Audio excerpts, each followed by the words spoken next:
Robin Roberts gave up more home runs than any other pitcher in baseball history. 505 of them, spread across 18 seasons, a number so heavy it followed him long after he threw his last pitch. And yet that same man, armed with nothing but a telephone and a stubborn sense of fairness, once helped rewrite the economic foundation of every professional sport in America. Almost nobody remembers that phone call. Everybody remembers the home runs. This is the story of a pitcher who built something far larger than his statistics and quietly paid the price for it. Robin, the fifth of 6 children, hated farm chores and loved baseball with an intensity his mother never quite understood. Baseball consumed him completely. He propped an old mattress against the garage door and threw a ball into a hole cut in the middle for hours, talking his brothers into playing catch until the light gave out. In the 8th grade, his teacher invited a faded Hall of Fame pitcher named Grover Cleveland Alexander to speak at a school banquet. Alexander, by then a struggling man living in a nearby hotel, offered one short warning about the dangers of drink, then quietly sat down. Robin adored his mother, and one memory stayed with him for life. He had read that his hero, Lou Gehrig, once bought his own mother a house, so the boy made a promise. Someday, he told her, he would build her one too. It sounded like the kind of thing children say and forget. Robin did not forget. Years later, holding his first professional signing bonus, he thought of that promise before anything else. Robin Roberts, a basketball star. He captained the Michigan State team, led it in scoring, and was named the finest college player in the entire state. Baseball was almost an afterthought. In the spring of 1946, still riding the high of a basketball season, Roberts wandered over to a baseball tryout on a whim. The coach, John Cobbs, did not know him as anything but a guard. He asked what position Roberts played. Roberts turned the question around. What did the team need? Pitching, Cobbs said. Well, Roberts answered, then I can pitch that. He had never seriously pitched before in his life. 2 years later, he was doing it in the major leagues. Word spread quickly once he found his fastball. First for a Michigan State team he led to the league title, then for a summer semi-pro club in Vermont where he strung together 17 straight wins. A Phillies scout named Chuck Ward had been quietly tracking him for over a year, later saying that finding a talent like Roberts meant sifting through thousands of ordinary prospects. 5 clubs pursued him, and the bidding climbed fast. The Phillies opened at $10,000. After one more workout, they raised it to $15,000. A day later, $25,000 landed on the table, more money than the Roberts family had ever imagined holding at once. That would buy a pretty nice house, wouldn't it? Roberts reportedly asked the team's traveling secretary. Told that it would, he signed on the spot, quietly keeping the promise made years earlier to his mother. He arrived at his first spring training so late and so sore from the unfamiliar turf that he overheard the team's owner mutter to himself that he had just wasted another $25,000 before Roberts had thrown a single competitive pitch in a Phillies uniform. It was not an encouraging welcome. But a veteran coach named Cy Perkins pulled the shaken rookie aside, told him to wait until they saw him pitch, and became the steadiest friend of his entire career. By 1950, the Phillies were young, talented, and finally winning. Newspapers had nicknamed them the Whiz Kids, and through the summer they looked unstoppable, holding a lead of 7.5 games with only 11 left to play. Then everything started to slip. Injuries picked off 2 starting pitchers. Illness sidelined a key reserve. Worst of all, teammate Kurt Simmons was called into active military duty for the Korean War, pulling one of the team's best arms out of the rotation at the worst possible moment. The Phillies lost 9 of their final 12 games, including 5 in a row. A lead that once felt untouchable had shrunk to a single game with 1 game left to play. If they lost this final game against Brooklyn, the season would come down to a playoff series against the very team chasing them. Manager Eddie Sawyer turned to Roberts, who was already making his 3rd start in 5 days, chasing his 20th win for the 6th time that week alone. His arm had little rest left to give. Across the diamond stood Don Newcomb, the Dodgers ace, also hunting his 20th victory on tired legs of his own. 2 exhausted arms, 1 season, 1 game, and neither pitcher willing to admit how much the workload had cost him. For 5 innings, neither pitcher gave an inch. Then, in the top of the 6th, the Phillies scratched across a single run. In the bottom half, with 2 outs already recorded, Brooklyn's Pee Wee Reese lifted a fly ball that struck a ledge in short right field, barely fair, tying the game at 1. It stayed tied into the ninth inning. Brooklyn's Cal Abrams walked to open the frame, then Reese singled him into scoring position with nobody out. Duke Snider stepped in, and everybody in the ballpark assumed a bunt was coming. Instead, Snider drove the first pitch cleanly into center field. Center fielder Richie Ashburn, reputed to have a weak throwing arm, had crept in a few steps anyway, sensing something. He fielded the ball on one hop and fired a strike to home plate, cutting down the runner by 15 feet. The Dodgers still had two runners in scoring position and only one out, but the threat had lost its air. Roberts intentionally walked Jackie Robinson to load the bases, then escaped the inning without further damage. The game moved to extra innings. In the top of the 10th, Roberts himself led off with a single. A second single followed. Then Dick Sisler, down in the count against Newcomb, fought off pitch after pitch before finally driving a low-line drive over the left field fence for a 3-run home run. Roberts walked back out for the bottom of the 10th and retired the Dodgers in order, clinching the Phillies' first pennant in 35 years. Years afterward, he was startled by how many Brooklyn fans still approached him, still visibly wounded by that single afternoon at Ebbets Field.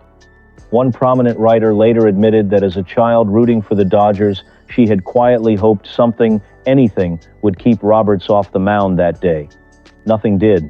The pennant brought Roberts to the World Series, and the World Series brought him face-to-face with the mighty New York Yankees. He started Game 2 against Allie Reynolds, and the two men matched each other pitch for pitch into extra innings, tied at 1 run apiece. Then Joe DiMaggio stepped in. Roberts got ahead in the count, but eventually threw a high fastball out over the plate, the exact pitch his old mentor had once warned him DiMaggio could crush. DiMaggio crushed it, sending the Yankees ahead for good. Philadelphia's dream season ended in a 4-game sweep. Roberts did not sulk for long. What followed instead was one of the most dominant stretches any pitcher has ever produced. From 1950 through 1955, he won 20 games or more in 6 consecutive seasons, a run of consistency that made teammates joke he simply could not be worn down. Kurt Simmons compared him to a diesel engine, saying the more you used Roberts, the better he seemed to run. Opposing hitters offered their own praise. Hall of Famer Ralph Kiner called it perhaps the finest fastball he ever faced, one that seemed to rise as it crossed the plate. Another Hall of Famer, Red Schoendienst, said the pitch skidded across the strike zone as though it were sliding on ice. In 1952, his finest season, Roberts went 28-7, closing the year by winning 17 of his final 18 starts, all as complete games.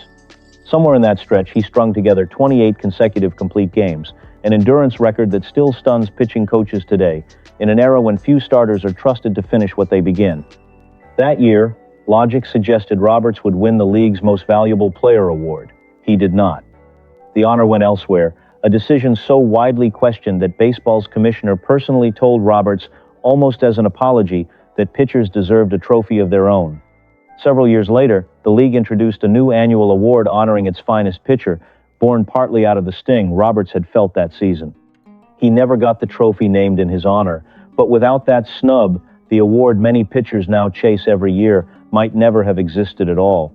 While Roberts was dominating opposing lineups, he was quietly stepping into a very different kind of contest. His teammates elected him player representative, a mostly thankless job negotiating with team owners over pensions and revenue. His manager warned him it would distract from his pitching. Roberts took the job anyway, believing that if his teammates trusted him with it, he owed them the effort.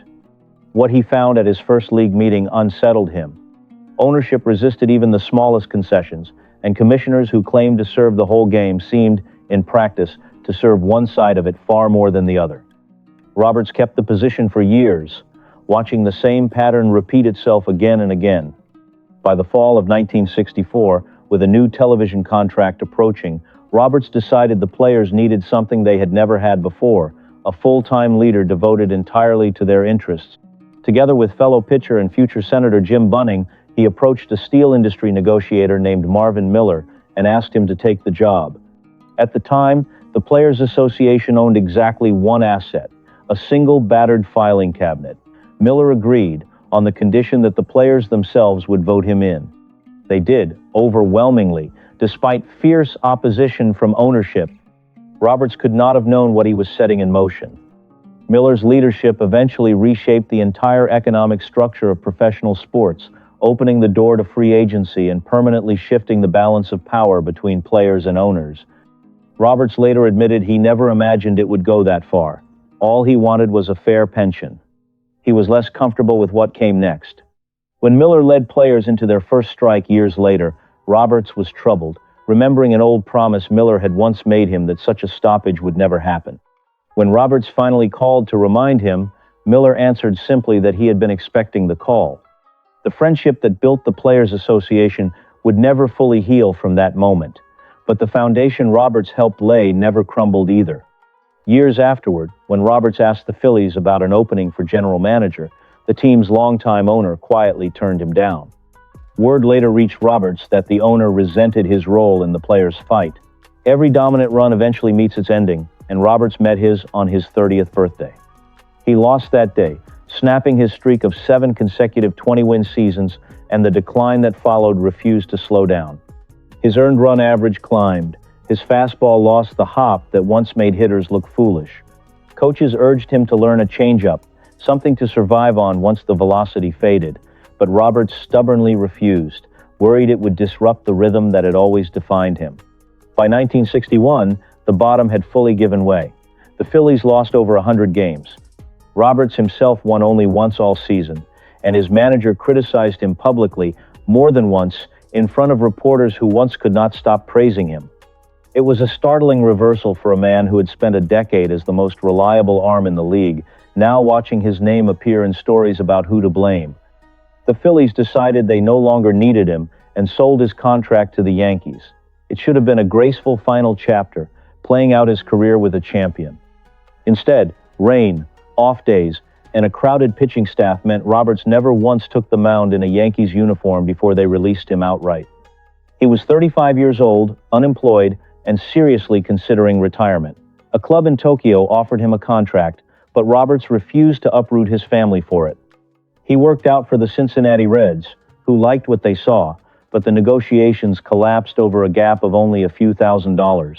The Baltimore Orioles finally offered Roberts a contract, close enough to Philadelphia that he could still see his family often. It turned out to be exactly the fresh start he needed. He posted one of the lowest earned run averages in the entire league that first season back, quietly reminding everyone why he had once been considered untouchable. Over the next several seasons, Roberts pitched some of the steadiest baseball of his career, proving the doubters wrong one solid outing at a time. He was not the overpowering ace of the early 1950s anymore, but he was smart, durable, and still difficult to hit. The Orioles paired him, almost by accident, with a 19-year-old rookie named Jim Palmer, assigning the two men as road roommates despite an age gap of nearly 2 decades. Late one night, after a game in Los Angeles, as they were both trying to fall asleep, Palmer turned to the veteran and asked him to explain the art of pitching. Roberts gave him one line: throw the ball hard and go to sleep. Palmer later called it some of the best advice anyone ever gave him, delivered by a man who surely understood he was rooming with and quietly teaching the pitcher who would eventually take his job. Roberts moved on to the Houston Astros next, then finally to the Chicago Cubs, where he mentored yet another future Hall of Famer, a young pitcher named Ferguson Jenkins, who spent the rest of his career calling Roberts his idol. His playing days ended not on a major league mound, but in the minor leagues, pitching for a small club in Reading, Pennsylvania, just an hour from his home. He had once hoped to keep pitching into his mid-40s.